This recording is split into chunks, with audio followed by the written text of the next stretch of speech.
a while back I took all my sweet potato slips off the potato and planted them in the soil. And then of course I put the potato back in some water to have it continue to grow. Well, I've been focused on other things lately, and the new slips have gotten away from me. So, just to give you an indication of how well they're doing, another largely rooted bunch of slips that I'm going to pull off again. Now, I have prepared a pitcher of water to just put these in rather than plant them in soil this time. But, yeah, these have quite healthy roots. And as you can see, that's pretty much ready for planting as is, and these are quite large. Now I can trim them back, but for the time being I'm just going to take them off the potato and let them continue to root here.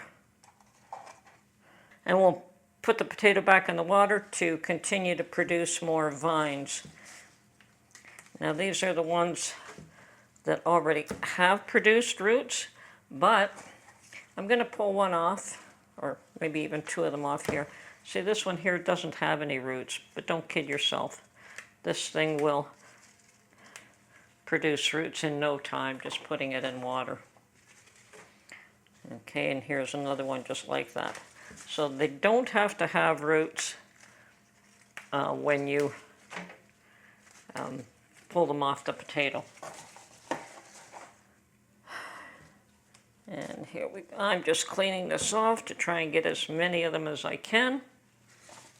Now, I have no idea if I can grow sweet potatoes in my weather. Okay, here are some that are just starting to grow. I'm going to leave them there. But this one here is a fully developed vine, so it can come off.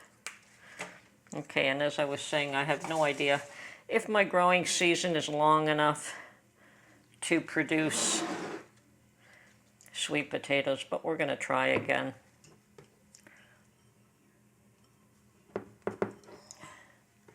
There we go.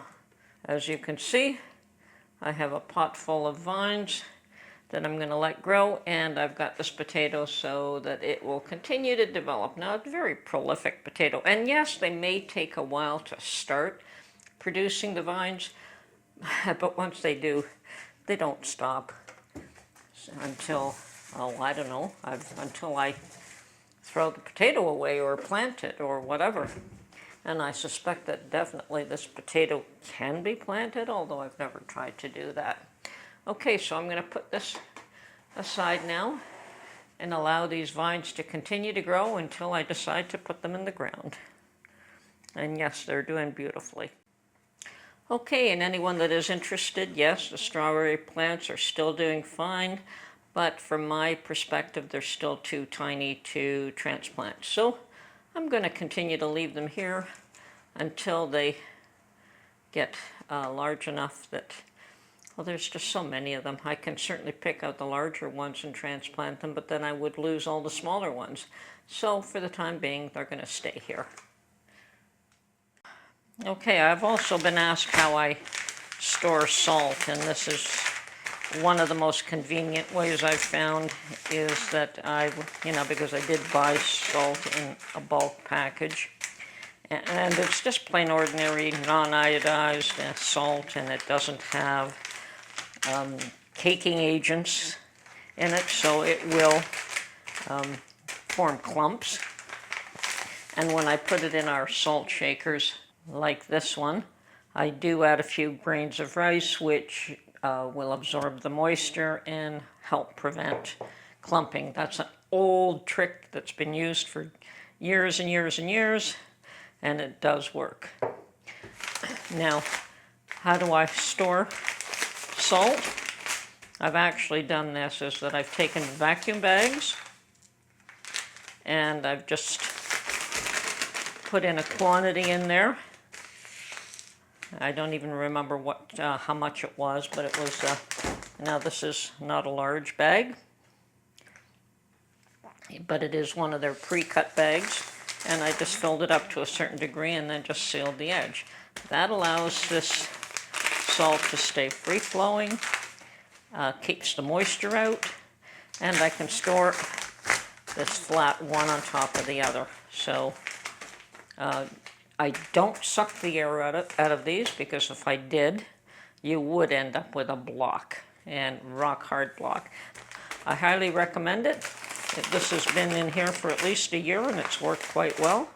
So definitely, if you've got a vacuum sealer, this does work. And of course, when I need to, I do fill up a large jar.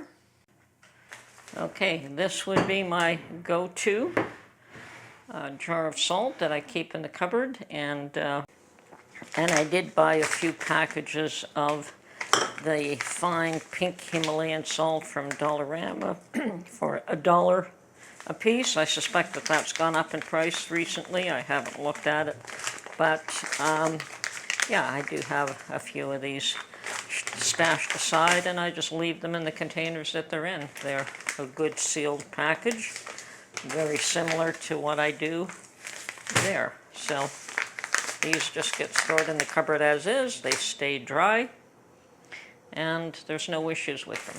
So yes, having a little bit of iodized salt on hand is also a good idea.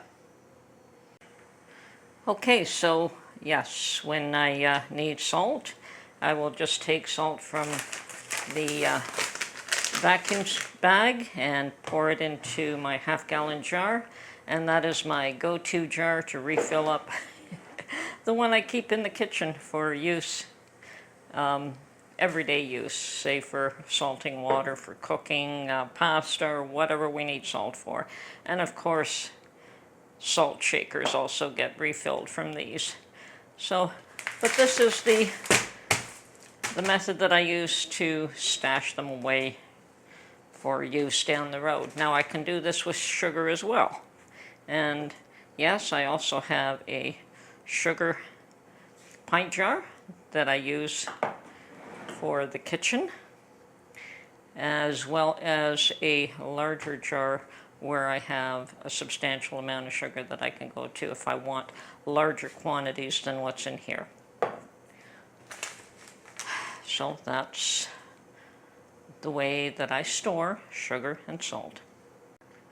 Now today is another one of those rainy days, so there is no going to the garden, unfortunately. So I'm checking all my plants in-house and making sure they all have enough water and light, and from there I'll find something else to do. I have made a pizza dough the other day, so I have to go out and get at least one green pepper, and Mark wants some onion. I think we are low on onions, so we'll have to do a little bit of shopping today if we're going to have pizza for dinner tonight.